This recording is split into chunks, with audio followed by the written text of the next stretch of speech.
네, 우선 안녕하세요. 저는 성분 메가스터디 학원에서 수학을 가르치고 있는 전진아라고 합니다. 네, 만나 뵙게 돼서 너무 반갑습니다. 네, 제가 너무 좋아하는 학교라서 제가 가장 기대를 많이 하고 많은 것에 대해서 최대한 많이 알려드리겠습니다. 네, 우선 저는 현재 우리 성분 메가스터디 학원에서 예비 고등학교 1학년 친구들과 고등학교 2학년 친구들을 수학을 가르치고 있고요. 네, 그 전에는 대찬학원, 대치우리학원, 대치명인학원에서 수학을 가르쳤습니다.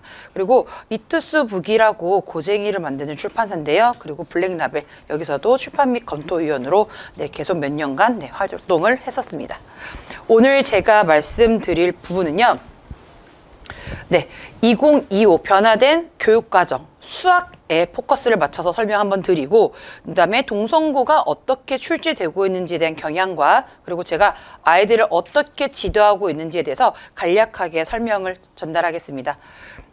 우선요, 고등교육과정이 수학이 개편이 되었는데, 우선 첫 번째 네임드, 타이틀이 바뀌었다라고 봐주시면 좋을 것 같아요. 그게 가장 큰 변화니까 우선 기존에 있었던 수학 상하라는 과목이 이제 공통수학 1, 공통수학 2로 변했고요. 그리고 미적분 하면 이과 친구들만 배우는 것처럼 여겨졌던 그 타이틀 또한 기존의 수학 1, 2라는 과목이 대수, 미적분으로 바뀌었다라는 점. 그래서 이것은 이제 이과나 문과 상관없이 모두가 배우게 될 과목이다 라고 봐주시면 좋을 것 같아요. 그리고 그 이외의 선택 과목들은 이름이 바뀌지 않았기 때문에 제가 굳이 언급하진 않겠습니다. 그러면서 또 하나 크게 또 달라진 점은 등급이에요. 우리가 기존에는 9등급이었는데 이제는 5등급제로 개편이 됐고요. 보시면 그 5등급제로 개편이 되면서 비율도 달라졌어요. 1등급이 이제는 10%예요. 10%. 그래서 200명 기준으로 20등이면은 이제는 1등급이 될 수 있다라는 점. 예전에는 2등급이 될 수 있었던 등급인데 이제 그러면 1등급이 될 수 있으니까 사실은 1등급 맞기에는 조금 더 유리해졌다라는 점과 2등급까지 누적을 하게 되면 누적 백분위가 30% 안으로 들어와져요. 그래서 우리 아이들이 원하는 대학에 진학을 하려면 우선 2등급 안에는 들어와 줘야 원하는 대학에 희망할 수, 유리하게 진학할 수 있을 것 같다라는 걸 봐주시면 좋을 것 같고요. 이게 너무 힘이 세네, 내가. 막 눌리는데요. 그쵸. 자, 그래서 여기 보시면 이제 타이틀도 바뀌었지만 이제 그 안에서 자질구리한 변화가 있었는데, 우선 우리 1학년 친구들에게 맞춰서 설명을 해드리면 행렬이라는 단원이 기존에는 없었지만 재등장했다라는 점. 그것을 우리 아이들이 개념을 이해하고 이제 행렬에 대한 이제 아무래도 그동안의 데이터베이스가 없기 때문에 행렬 문제를 잘 꼼꼼하게 잘 풀 수 있는지 확인해 보셔야 될 것 같고요. 그리고 도형의 방정식에서 내분점, 외분점이라는 거 있었는데 외분이 빠졌다라는 거, 아이들이 힘들어했던 단원이기 때문에 요거는 약간 호재죠. 그래서 그런 부분들이 있겠구나라고 봐주시면 좋을 것 같고, 뒷부분은 이제 2학년이 되어서야 될 부분이기 때문에 한번 훑어보시면 좋을 것 같아요. 그래서 단원이 그 안에서도 조금 들어온 것과 나간 것들이 있구나. 그리고 단원이 조금 재배열이 됐어요. 그래서 우리 기존의 친구들이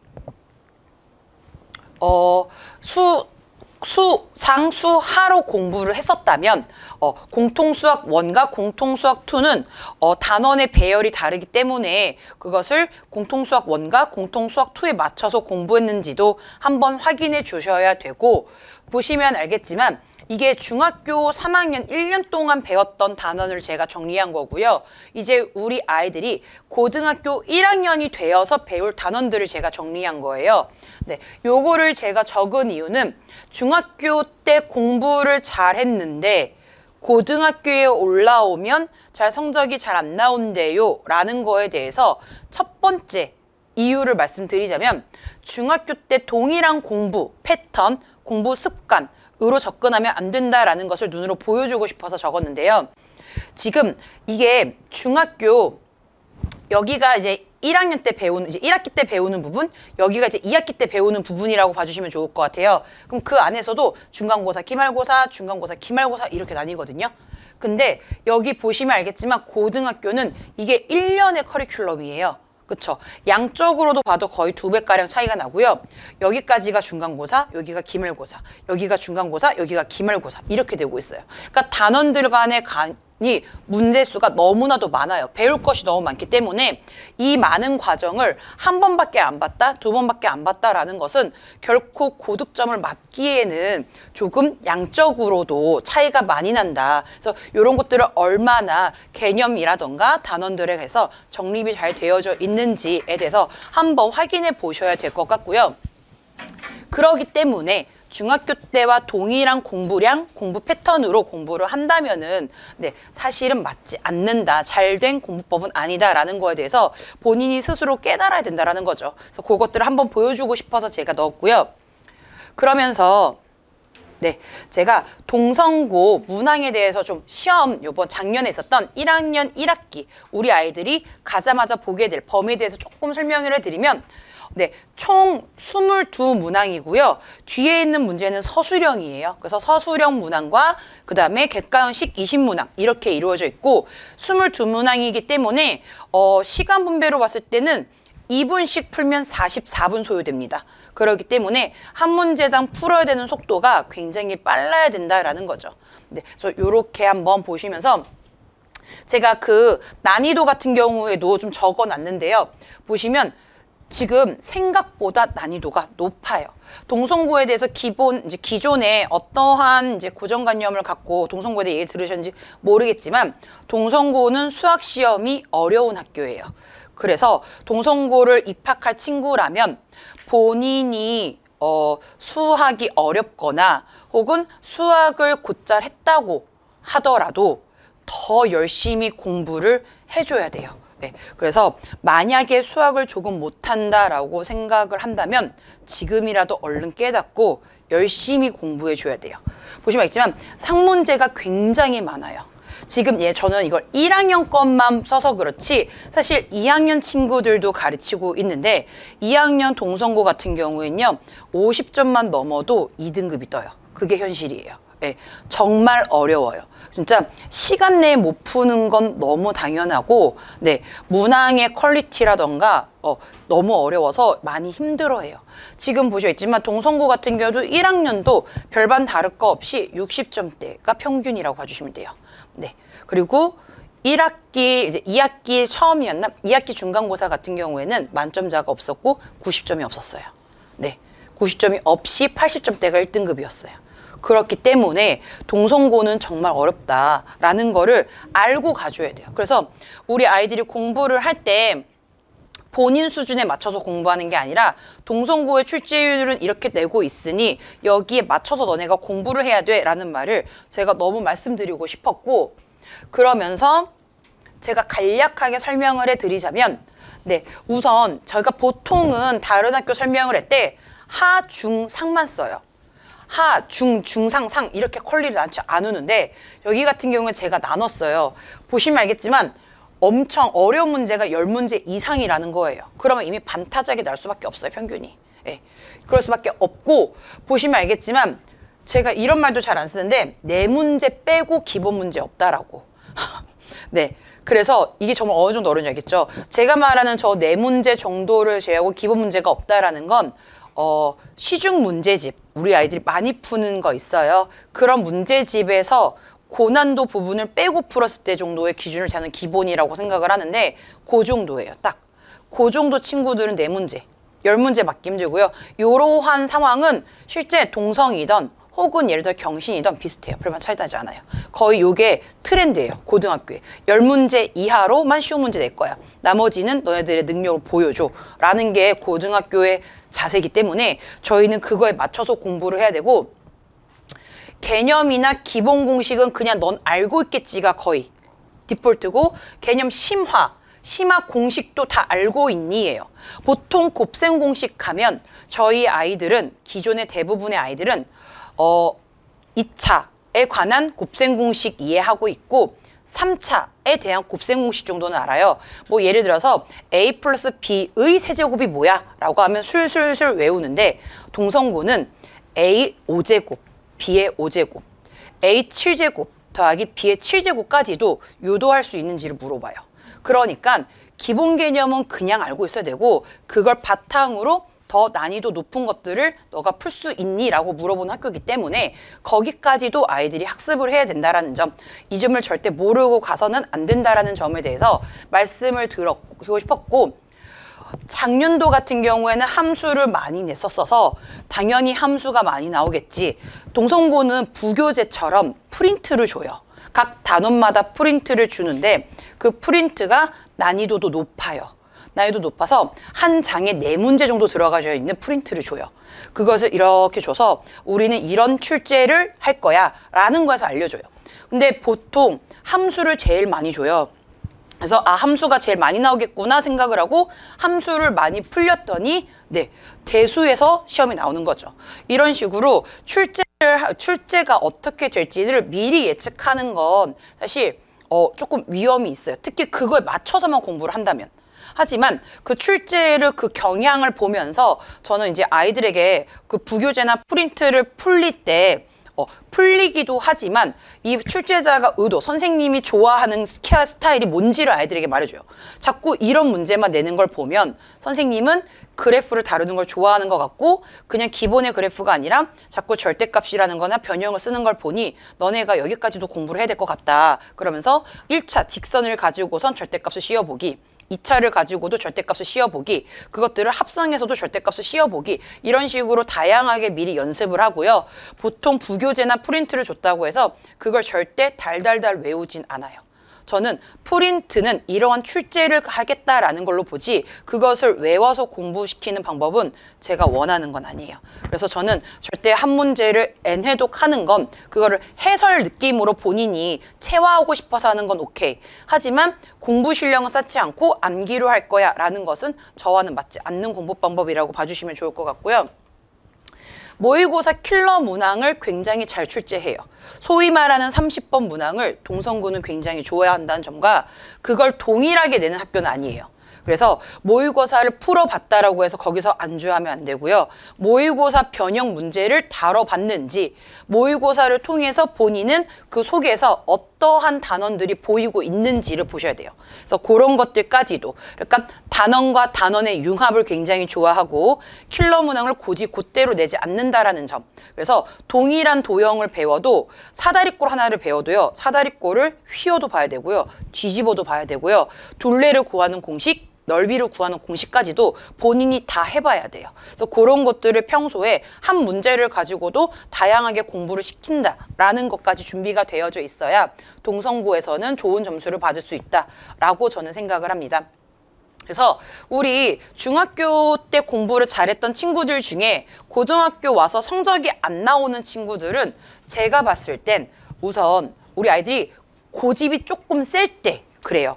예를 들어서 아, 내가 할게, 내가 알아, 나는 이렇게 풀어. 선생님과의 커뮤니케이션이 잘 안 될 때, 저는 이렇게 가르쳐 줬는데 아이는 그렇게 풀지 않고 본인의 공부법을 계속 유지할 때, 그럴 때 조금 성적이 조금 덜 나오는데, 그게 어떤 단점을 초래하냐면요, 그 친구가 풀었던 풀이 방법이 그 문제한테 맞았을지언정 다른 문제로 확장할 때까지도 먹히느냐는 본인은 모르잖아요. 저는 아는데.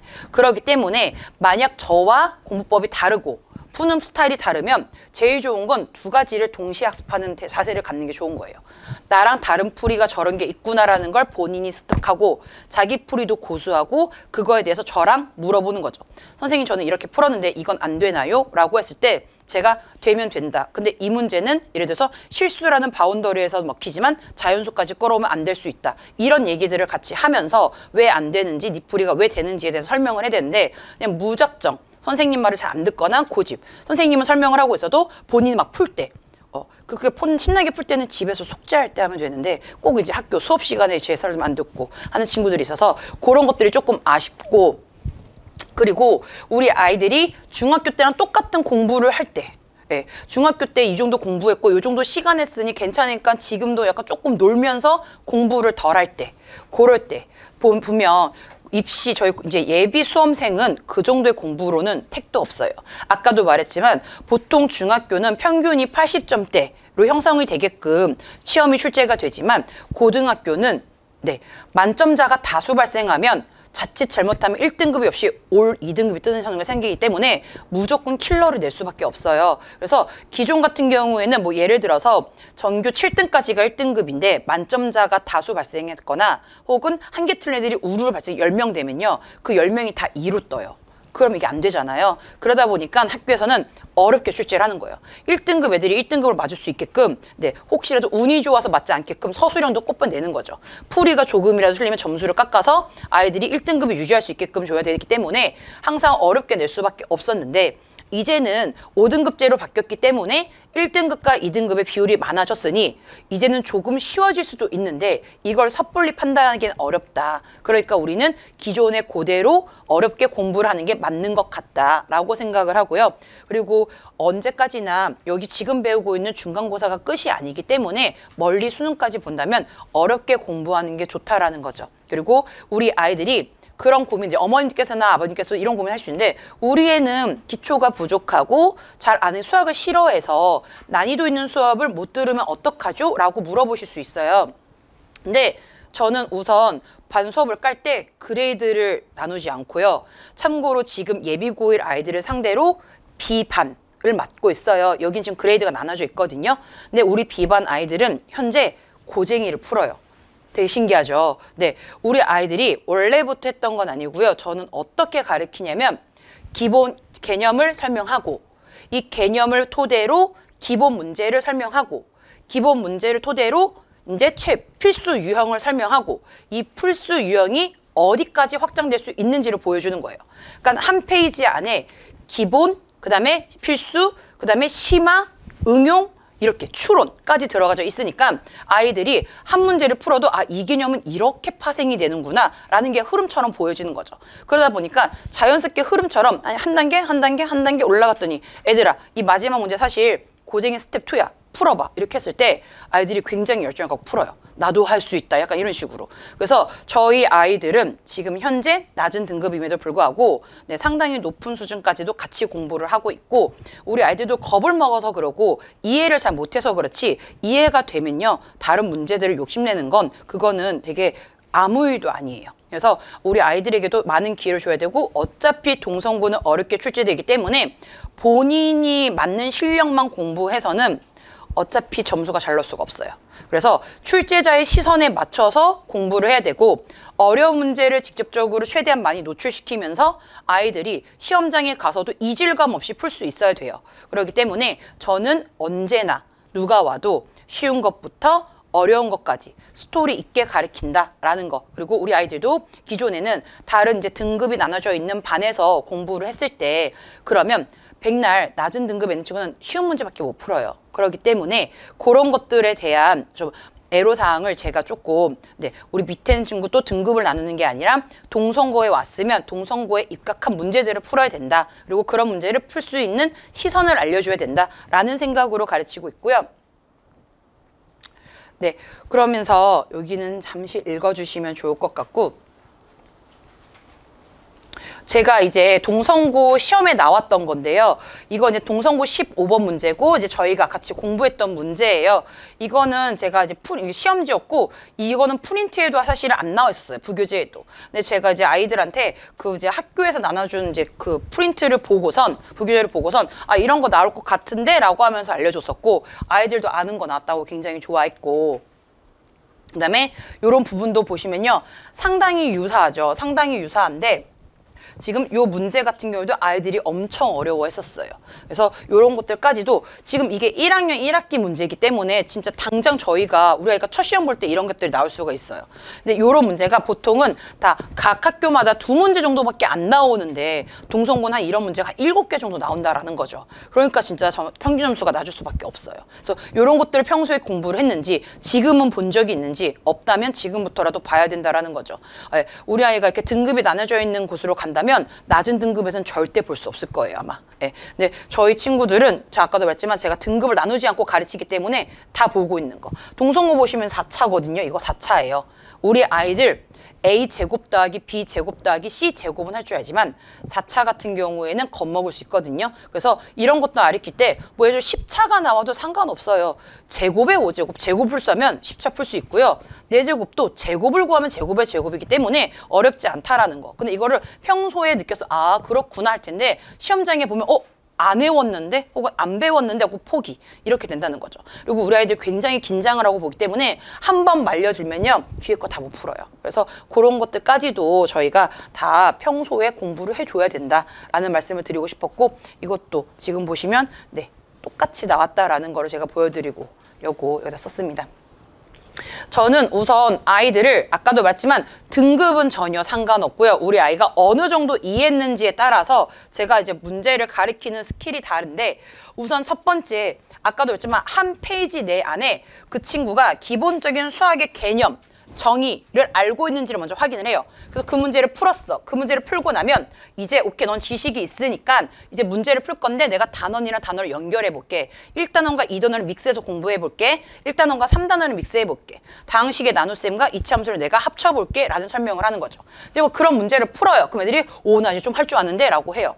그럼 이제 시험이 거의 임박해서 한 4주 정도 남을 거예요. 이제 시험 직각 될 거고 4주 정도 남았을 땐 그럼 이제 우리는 시험에 맞춰서 공부를 해야 된다. 시간 잴 거고 매 시간 1회씩 시험을 보자라고 할 거예요. 그럼 어느 날은 잘 봤대요. 근데 어느 날은 못 봐요. 편차가 분명히 생겨요. 엄마 나 오늘 만점 받았어 했는데 어느 날 봤더니 이거 너무 어려웠어. 이러면서 그 편차가 있는데 그 편차가 나오는 걸 제가 아이들의 문제를 어떻게 푸는지를 보고 최대한 추려가려고 그리고 제한 시간 내에 다 못 풀었어란 말은 일어날 수 없도록 그 시간, 한 문제당 소요되는 시간도 훈련을 할 거예요. 그 훈련을 막 하고 나면 이제 시험 대비 2주차, 1주차 이렇게 올 텐데요. 그쯤 되면은 이제 새로운 문제를 봐도 당황하지 않는 훈련을 해야 돼요. 그동안 공부했던 패턴이 아니고 다 책특보 놓고 제가 여기에다가 칠판에다가 문제 하나 딱 써주고 풀어 이렇게. 우선 딱 타임 재고. 오늘도 했었는데요. 아이들한테 기본 문제 같은 경우에는 제가 15문제 주면서 3분 줄게 하고선 3분 스톱으로 지시했어요. 애들이 막 풀어요. 사실 한 분 안에 못 풀어요. 근데 그걸 원한 거예요. 빨리 집중해서 어디까지 푼지. 제가 3분 딱 끝나자마자 본인이 푼 문제에다가 체크하라고. 그러고선 제가 3분 쓰라고. 그래서 애들한테 다 물어봤어요. 공개해도 돼? 너 몇 번 문제 풀어? 몇 개 풀었어? 그러니까 뭐 자기는 뭐 7개요, 5개요, 7개 이렇게 말을 해요. 오케이 알겠어. 그럼 자기가 여기 푼 것 중에서 몇 개 맞았는지만 말해줘서 채점을 했어요. 몇 개 맞았어? 다 맞았어요. 1개 틀렸어요. 2개 틀렸어요. 이렇게 말을 해요. 아빠 얘들아 시간이 짧다라고 해서 절대 공부를 못하는 건 아니야. 그렇게 하면서 적은 시간 내에도 충분히 집중할 수 있고 그럼 선생님이 이제 시간 넉넉히 줄게. 10분 줄게. 자 15분까지 완료해봐. 얼마나 많이 푼 거 차례 나는지 봐봐봐 했더니 맞은 개수나 뭐 틀린 개수 그렇게 크게 차이가 없더라. 그리고 남아있는 문제가 아까 푼 문제랑 개수는 비슷하네요. 7문제 풀었으니까 8문제 남은 거잖아요. 15문제면. 그렇다고 해서 그 아까 문제 풀었을 때는 상당히 더 잘 푸냐. 시간이 많다고. 그거 아니다. 그러니까 주어진 시간이 타이트해도 할 수 있다라는 거를 알려주려고 지금 아이들은 그런 훈련을 하고 있거든요.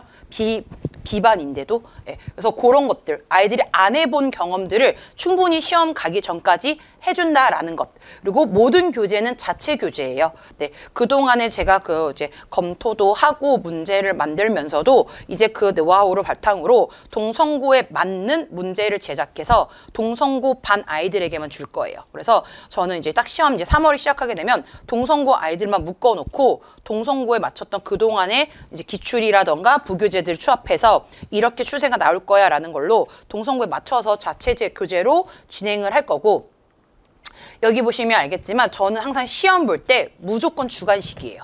보시면 다 주관식이에요. 주관식을 쓰는 이유는 우리 아이가 어떻게 풀고 있는지 찍고 있는지 어떤 자세로 공부를 하는지 어떤 사고가 튀었는지를 보려고요. 수학을 푸는 애들 중에 직관이 좋은 친구가 있고요. 자꾸 그래프 그리는 걸 좋아하는 친구고 그래프 그리는 걸 극도로 싫어하는 친구들이 있어요. 근데 제가 그게 파악이 돼야 아이랑 질답할 때, 질의응답할 때 용이에요. 제가 아이에 대한 파악이 안 끝나면 저는 그냥 제가 알고 있는 걸 너가 따라 받아들여 이렇게 나처럼 풀어 라고 강요할 수밖에 없는데 그게 아니라 너는 이렇게 푸는 거 좋아하잖아로 시작해야 돼요. 너는 이렇게 풀 거잖아. 너 여기서 맡겼지? 네. 근데 이렇게 풀면 이게 단점인 거야. 이렇게 푸는 거랑 봐봐봐 하면서 이렇게 대화를 해야 되기 때문에 저는 모든 문제를 주관식으로 풀고 이 부분은 당연히 부모님께도 전송이 됩니다. 그래서 우리 아이가 이렇게 공부를 하고 있다. 이런 부분이 부족한데 잘 고쳐지지 않는다. 혹은 잘 고쳐진다라는 것까지도 솔직하게 말씀을 드려야 부모님께서도 시험이 이제 어떻게 결과가 나오겠구나. 혹은 앞으로 어떻게 준비를 해야 되겠구나라는 것을 아이도 명확하게 알 수 있고요. 그리고 부모님께서도 알 수 있다라는 점. 그리고 저는 아이들이랑 이렇게 가깝게 지낸다는 게 증명해주고 싶어서 제가 썼는데요. 2시 30분이에요. 새벽. 네. 우리 동성고는 기숙사도 있고요. 우리 애들이 시험 전날이 되면 열정적이에요.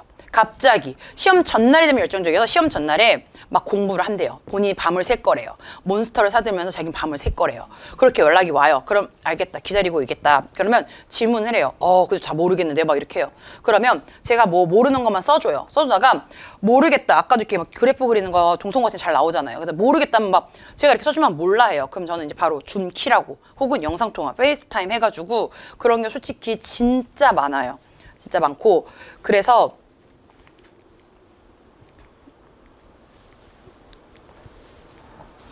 네, 정말 자랑하고 싶어가지고 저는 뭐 한 아이만 타깃으로 성적 향상을 띄는 게 아니라 보시면 알겠지만 정말 학교도 다양하고 정말 한 학교만 있다고 해도 여기 보시면요 진짜 한 학교거든요. 요런 학교. 이 친구는 사실 전교 1등 했어요. 저희 하고 났을 때는 60점이었는데 그 특성화고여가지고 애가 수학 못하겠어요 이렇게 하는데 혼자 온 게 너무 기특해서 제가 진짜 잡고 했어요. 왜냐면 정말 다르거든요. 다른 학교들이랑. 그리고 어려운 이런 부분에 있어서 지금 보시면 알겠지만 다 학교도 다른데도 불구하고 진짜 다 하나씩 봐준다라는 점. 공부 잘하는 애만 좋아하겠지 절대 아니에요. 공부 못하고 저는 열심히 하는 애가 더 좋아요. 그리고 그냥 붙어있는 친구들 하려고 저랑 뭔가 의사를 보인다면 저는 그 부분을 정말 좋게 생각하고 여기 보시면 3, 4등급이었는데 1등급 찍었다. 이 친구는 6, 7등급이었는데 1등급 찍었다. 그리고 제가 이렇게 자랑이 되나? 4등급이었는데 1등급 찍었다. 이거 다 수능 모의고사 기준이에요. 그러니까 내신만 잘하는 게 아니라 이렇게 공부하면 정시까지도 갈 수 있어요. 그래서 그거를 보여드리고 싶어서 그리고 이게 다 한 학생이 아니라 다양한 학생이 쓴다라는 걸 말씀드리고 싶었고 우리 동성고는 아까도 말씀드렸다시피 시험이 어려워요. 시험이 어렵기 때문에 결코 본인의 수준에서만 멈춰 있는 게 아니라 다양한 범위까지도 볼 수 있는 수업에 들어가줘야 되고요. 어려운 문제는 결코 단기간에 풀 수 없기 때문에 지금부터 시작해서 같이 커뮤니케이션으로 소통을 해야 돼요. 어떻게 문제를 바라봐야 되는지도 소통을 해야 되니까 그런 부분에 어머님들이나 아버님께서도 우리 학생들도 잘 관심을 갖고 와줬으면 좋겠습니다. 우선 이 정도로 마치고요. 다음에 꼭 기회가 돼서 다시 한번 뵀으면 좋겠습니다. 감사합니다.